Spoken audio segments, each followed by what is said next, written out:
आप देख रहे हैं राष्ट्रीय न्यूज नेटवर्क। उत्तर प्रदेश के मुरादाबाद से बहुत ही चौंकाने वाली खबर आ रही है। 4 जिहादियों ने 14 साल की हिंदू बच्ची को किडनैप कर लिया। ये थे मोहम्मद जुबैर, मोहम्मद राशिद, मोहम्मद आरिफ और मोहम्मद सलमान। 14 साल की हिंदू बच्ची को पहले किडनैप किया, फिर उसको जबरदस्ती ड्रग दे दिया। जब वो बेहोश हो गई तो चारों ने बलात्कार किया। और ऐसा नहीं कि एक दिन किया, 2 महीने तक लगातार उसको भूखा रखते थे। और जब वो खाना मांगती थी, जब उसको होश आता था, वो खाना मांगती थी तो उसको खाना नहीं देते थे, उसको गौमांस देते थे। उसके हाथ पे ओम लिखा हुआ था, उस ओम को उन्होंने तेजाब डाल के मिटा दिया। मैं इसीलिए कह रहा हूं, शासक कोई हो, सांसद कोई हो, मुख्यमंत्री कोई हो, कलेक्टर कोई हो, कप्तान कोई हो, वो जो जिहादी सोच है वो खत्म नहीं हो रही है। जिहादी सोच तब खत्म होगी जब वो जिहादी स्कूल बंद होंगे। जिहादी सोच तब खत्म होगी जब भारत में समान शिक्षा लागू होगी। हम कहते हैं ना, लोहा लोहे को काटता है।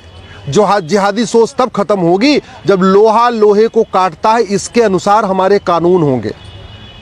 ये पहली घटना नहीं है, एक घटना और भी आई है, आज ही आई अखबार में। एक छोटे से बच्चे को पकड़ा, उसको कन्वर्ट किया, उसका खतना कर दिया। और ऐसे कितनी घटनाएं आती रहती हैं। अब आप सोचिए, ये घटना उत्तर प्रदेश से आ रही है, जहां मुख्यमंत्री योगी जी हैं, जहां बीजेपी की सरकार है, जहां ट्रिपल इंजन सरकार है, वहां पे भी लब जिहाद हो रहा है, लैंड जिहाद हो रहा है, धर्मांतरण जिहाद हो रहा है, घुसपैठ जिहाद हो रहा है, जनसंख्या जिहाद हो रहा है। तो आप फिर बाकी राज्यों के बारे में कल्पना कर लीजिए। आप बंगाल के बारे में, केरल के बारे में, बाकी अन्य राज्यों के बारे में कल्पना कर सकते हैं, जब ये उत्तर प्रदेश में हो रहा है, जहां योगी जी का इतना बड़ा खौफ है। मैं पहले कई बार कह चुका हूं, हॉस्पिटल बीमारी ठीक नहीं करता है, बीमारी ठीक करती है दवाई। डॉक्टर बीमारी ठीक नहीं करता है, बीमारी ठीक करती है दवाई। हॉस्पिटल कितना ही अच्छा हो, पॉलिटिकल पार्टी कितना ही अच्छा हो, कोई फर्क नहीं पड़ेगा। डॉक्टर बहुत अच्छा हो, वैसे ही शासक बहुत अच्छा हो, तब भी कोई फर्क नहीं पड़ेगा। बीमारी ठीक होगी, समस्या ठीक होगी नियम कानून को बदलने से। बीमारी ठीक होती है दवाई बदलने से, अपराध खत्म होता है कानून बदलने से। ये घटनाएं कोई पहली नहीं है। लब जिहाद की कोई ये पहली घटना नहीं है, लैंड जिहाद की कोई पहली घटना नहीं है, ड्रग्स जिहाद की कोई पहली घटना नहीं है, धर्मांतरण जिहाद की कोई पहली घटना नहीं है, घुसपैठ जिहाद की पहली घटना नहीं है। लगातार हो रही है, उत्तर प्रदेश में भी हो रही है।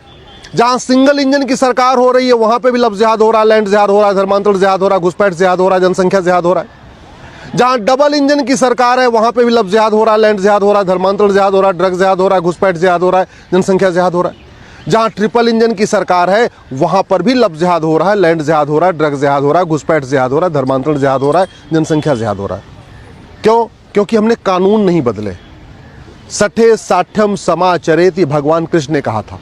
हम कृष्ण की पूजा कर रहे हैं, लेकिन कृष्ण नीति को लागू नहीं कर रहे हैं। सठे साठ्यम समाचरित के अनुसार भारत के नियम कानूनों को नहीं बदल रहे। भगवान श्री राम ने कहा था, भय बिन होय न प्रीत। राम मंदिर बन गया, हम भगवान श्री राम की पूजा करते हैं, लेकिन राम नीति आज तक लागू नहीं हुई जो कहती है भय बिन होय न प्रीत। हमने उसके अनुसार न यूनिफॉर्म पुलिस कोड लागू किया, न यूनिफॉर्म जुडिशल कोड लागू किया, न हमने जस्टिस विद इन ईयर लागू किया, न हमने अपराधियों की 100% संपत्ति जब्त करने के लिए कानून बनाया, न हमने अपराधियों की नागरिकता खत्म करने के लिए कोई कानून बनाया, न हमने अपराधियों का आजीवन कारावास फांसी देने के लिए कानून बनाया। लब जिहाद पूरे देश की समस्या है, किसी एक राज्य की समस्या नहीं है। फिर भी हमने जो नया बीएनएस बना है, भारतीय न्याय संहिता बनी है, उसमें लब जिहाद के लिए एक चैप्टर जोड़ा नहीं। ड्रग्स जिहाद पूरे देश की समस्या है, फिर भी हमने बीएनएस में ड्रग स्मगलिंग के लिए, ड्रग्स जिहाद के लिए एक चैप्टर जोड़ा नहीं। घुसपैठ पूरे देश की समस्या है, फिर भी हमने बीएनएस में ऑफेंस रिलेटिंग टू इन्फिल्ट्रेशन, घुसपैठ के लिए एक चैप्टर जोड़ा नहीं। धर्मांतरण पूरे देश की समस्या है, फिर भी हमने जो नया भारतीय जो बीएनएस बना है, उसमें एक chapter offence relating to conversion, उसमें एक नया चैप्टर जोड़ा नहीं। ना हमने आज तक पूरे देश के डीजीपीज को कहा, चीफ सेक्रेटरीज को कहा कि जहां पे लब जिहाद हो, जहां घुसपैठ हो, जहां धर्मांतरण हो, वहां एनएसए का उपयोग करिए, यूएपीए का उपयोग करिए, वेजिंग वॉर का उपयोग करिए, देशद्रोह लगाइए।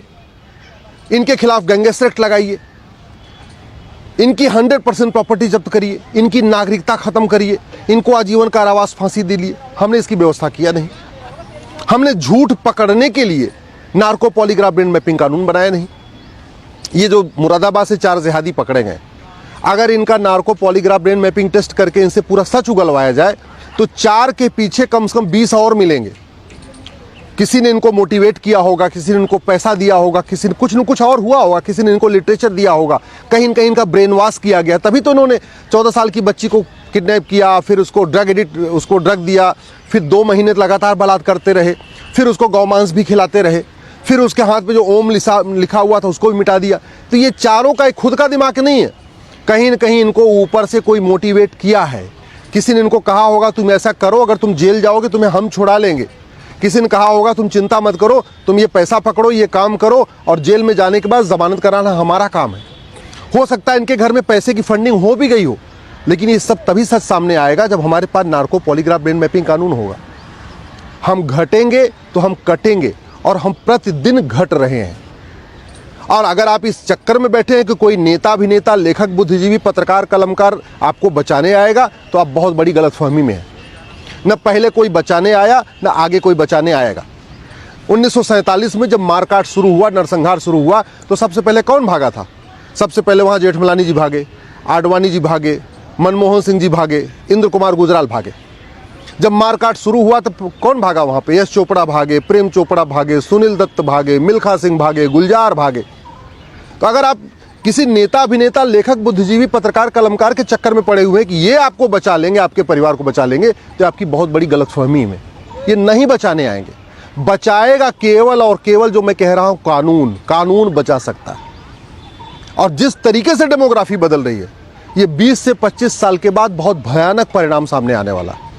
1000 बेटियां पर डे कम हो रही हैं, प्रतिदिन 1000 बेटियां कम हो रही हैं। और बेटी कम होती है तो एक बेटी कम नहीं होती है, पूरा परिवार खत्म हो जाता है। 10,000 हिंदुओं का प्रतिदिन धर्मांतरण हो रहा है, क्योंकि हमने धर्मांतरण कराने वाले मिशनरियों, जिहादियों और उनके मददगारों पे न एनएसए लगाना शुरू किया, न यूएपीए लगाना शुरू किया, न वेजिंग वॉर लगाना शुरू किया, न देशद्रोह लगाना शुरू किया, न गैंगस्टर एक्ट लगाना शुरू किया, न हमने उनके मददगारों की 100% प्रॉपर्टी जब्त करने, नागरिकता खत्म करने, आजीवन कारावास देने के लिए कोई व्यवस्था की। 6 करोड़ घुसपैठिए आ चुके हैं, और घुसपैठियों का आना बंद नहीं हुआ। जा एक भी नहीं रहे, आज भी रहे, लगातार आ रहे। असम के बॉर्डर से भी आ रहे, बांग्लादेश के भी बॉर्डर से आ रहे। क्यों? क्योंकि हमने घुसपैठियों और उनके मददगारों का नार्को पॉलीग्राफ ब्रेन मैपिंग करके ये नहीं पता किया तुम्हें बसाता कौन है। जिस दिन घुसपैठियों और उनके मददगारों का narco polygraph brain mapping test करके पूछना शुरू कर देंगे कौन कौन उनकी मदद कर रहा है, और घुसपैठियों और उनके मददगारों के खिलाफ एनएसए लगाना शुरू करेंगे, यूएपीए, वेजिंग वॉर, देशद्रोह, गैंगस्टर लगाना शुरू करेंगे, घुसपैठियों और उनके मददगारों की प्रॉपर्टी जब्त करेंगे, नागरिकता खत्म करेंगे, आजीवन कारावास देंगे, घुसपैठी अपने आप भाग जाएंगे, और अब जो आने वाले हैं वो आएंगे नहीं। खौफ इतना पैदा हो जाएगा, लेकिन हमने किया नहीं। बाउंड्री बनी नहीं है, कानून बना नहीं है, तो घुसपैठी आज भी आ रहे हैं, आराम से बसते चले जा रहे हैं, दिल्ली में बसते चले जा रहे हैं। बाकी छोड़ दीजिए, बंगाल, असम की बात ही मैं नहीं कर रहा हूँ। यूपी में बस रहे हैं, गाजियाबाद में बस रहे हैं, नोएडा में बस रहे हैं, गुड़गांव में बस रहे हैं, फरीदाबाद बस रहे हैं, सोनीपत बस रहे हैं, पानीपत बस रहे हैं, दिल्ली में बस रहे हैं। सिंगल इंजन की सरकार हो, डबल इंजन की सरकार हो, ट्रिपल इंजन, इससे कोई फर्क नहीं पड़ता। फर्क तब पड़ेगा जब कानून बदला जाएगा। कानून बदला ही नहीं गया। ड्रग्स जिहाद के जरिए हमारे बच्चों को नपुंसक बनाया जा रहा है।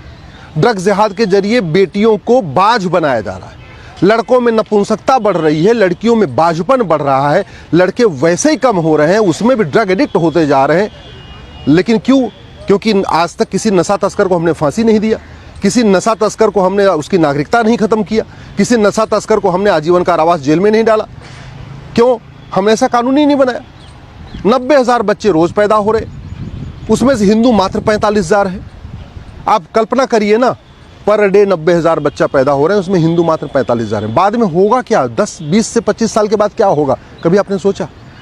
इसलिए मैं कह रहा हूं, दल गुलामी छोड़िए, पार्टियों की गुलामी छोड़िए, नेताओं की जय जयकार छोड़िए, कठोर कानून मांग करिए। अगर ये लव जिहाद, लैंड जिहाद, ड्रग जिहाद, धर्मांतरण जिहाद, घुसपैठ जिहाद, जनसंख्या जिहाद रोकने के लिए कानून नहीं बना, तो जैसे आडवाणी जी, जेठमलानी जी, इंद्र कुमार गुजराल, मिल्खा सिंह जी, मनमोहन सिंह जी, यश चोपड़ा, प्रेम चोपड़ा, खुशवंत सिंह, मिल्खा सिंह को अपना मकान, दुकान, खेत खलिहान छोड़ के भागना पड़ा था, वैसे आपको भी भागना पड़ेगा। और अगर आप किसी के भरोसे बैठे हुए हैं कि वो आपको बचा लेंगे तो बहुत बड़ी गलतफहमी में है। जिनके भरोसे आप बैठे हैं वो तो पहले भाग जाएंगे।